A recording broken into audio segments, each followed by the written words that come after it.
Welcome to Fitch Ratings Fixed Interest podcast. My name is David Prowse. It seems that uncertainty, risk, and volatility have become common watchwords for investors and market participants amid shifting economic and policy outlooks. Some companies are even suspending forward guidance due to uncertainty over US tariffs. So we thought it'd be a good time to check back in with the author of our quarterly Risk Headquarters report, Justin Patrie, who's also head of our credit commentary and research team, to talk about the risk outlook for global credit.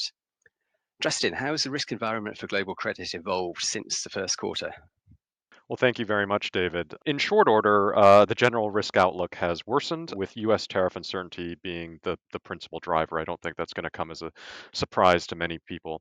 If we take a step back, trade and tariff risks have very much been in focus for the global economy and global markets since the election of Donald Trump in November. The president clearly ran on a campaign of trade protectionism and promised materially higher tariff rates repeatedly during his election campaign, especially on imports from China. So, the fact that the president was quick to impose new and higher tariffs following his inauguration really was not unexpected. But it's the breadth of the tariffs, which have also targeted longstanding allies like Canada, and the level of the tariffs, especially those that came on April 2nd, really, the willingness of the US to impose tariff rates much higher than previously anticipated, has really elevated investor uncertainty to a very high degree. Even with the subsequent 90-day pauses to reciprocal tariff rates, and there was another pause a couple weeks ago on the most extreme tariffs between China and the US, we have entered an environment where the potential tariff and trade scenarios are much wider than we at Fitch or investor consensus had previously imagined. To illustrate this point, the US had an average effective tariff rate in the low single digits as recently as 6 months ago. That had risen to 8.5% by the March publication of the Fitch Global Economic Outlook report. But that then surged further to above 20% after the April 2nd reciprocal tariff announcements. And this is subsequently retraced back down to 13% after the US China joint statement on May 12th. So the US effective tariff rate has bounced from 3 to 8 to 20 to 13% in less than 4 months. So we at Fitch and the market as a whole has had to update our base case assumptions to reflect this policy volatility and to incorporate higher tariff rate assumptions. But we've also have had to update our risk outlook to reflect a wider range of potential scenarios. Are there any new risks that you're considering as part of the updated outlook? So we publish a list of key risks to global credit in each risk headquarters report. These are quarterly reports that are published on the first month of each new quarter. These risks remain the same for the second quarter, and these are geopolitics, governance and policy, capital markets and funding instability, real estate, and China macro. And notably, we marked down three of these four key risk headings as showing a worsening trend relative to the prior quarter, with only real estate risks showing a neutral trend. But within these broad key risks headings, we've started to highlight some new risk scenarios to reflect the updated environment. And there are four that we talked about in this last risk headquarters report. They include one, stagflation, the risk of low or contractionary economic growth mixed with elevated inflation. This is particularly important because in this environment, the central bank is put in a difficult position where they have to balance growth and inflationary effects. It usually restricts the ability of central banks to ease monetary policy as an offset to low growth. The second is a US recession. Of course, this is not our base case, but given the more material slowdown that we're highlighting in our updated economic forecast than we had previously expected, it wouldn't take much more uncertainty or policy volatility to imagine a recession scenario in the US. The third is rising capital markets and funding volatility. But specifically, what we saw in April after the April 2nd tariff announcements was that we saw this sell off of US assets, which could suggest a more fundamental reassessment of US riskiness. And the fourth is a focus on emerging market and frontier market risk, stemming from this combination of tariffs, slowing global growth, weaker commodity prices, and tighter global financing conditions, including cuts to aid programs. But hasn't the pause on retaliatory and Chinese tariffs mitigated much of the risk? Risk assets have rebounded. The S&P 500 is now up on the year. So why is there still concern about capital markets and funding volatility? Yeah, so we shouldn't downplay the US-China Geneva joint statement, which pulled both countries back from triple-digit tariffs. This really does matter.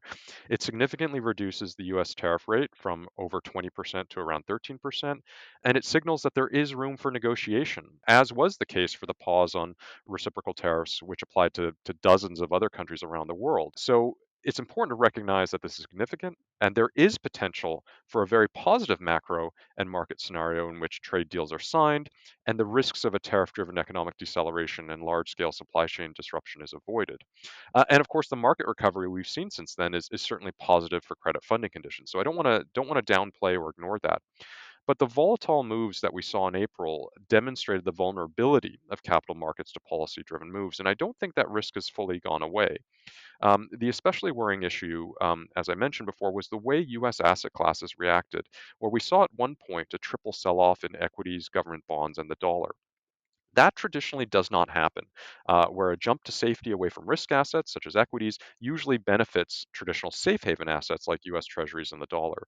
So that was something it's since pulled back, but that suggests a potential for a more fundamental repricing of US assets by international investors, which is something that wasn't expected and could happen again under a certain policy environment. Given all this, what are the most notable forecast revisions that Fitch has made since January?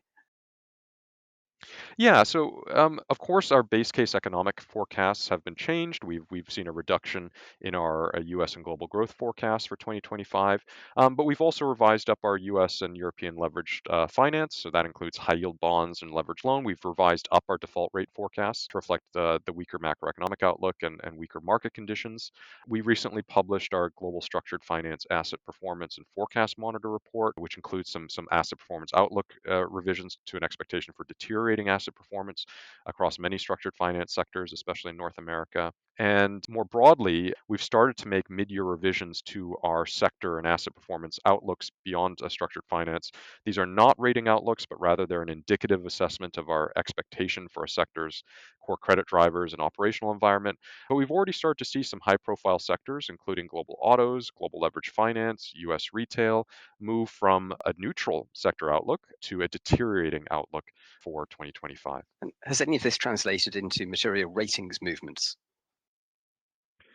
Yeah, so ratings at the portfolio level tend to be fairly resilient when you think of ratings, en masse. We rate through the cycle, and it takes a shock of quite high proportions to see large-scale ratings migration. And in addition, there are a lot of individual variables that drive a rating, so it's often quite difficult to attribute a change in rating to a single factor, such as, say, tariffs.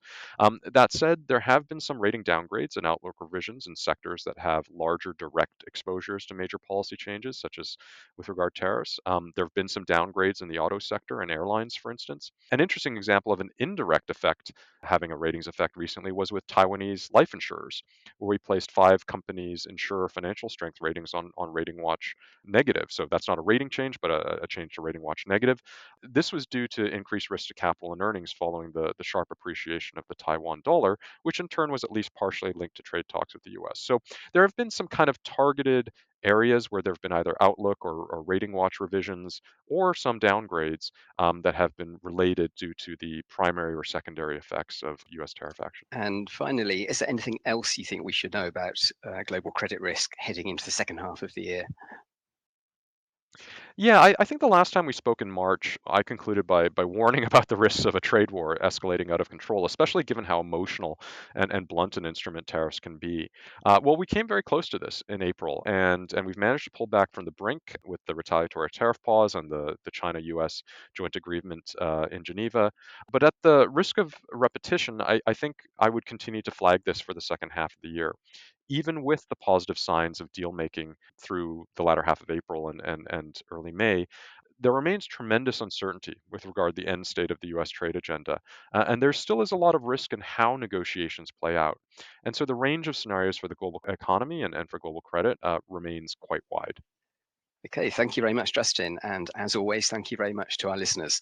If you would like to learn more about Fitch's credit ratings and analysis and to read the latest Risk Headquarters report, please visit our website at fitchratings.com.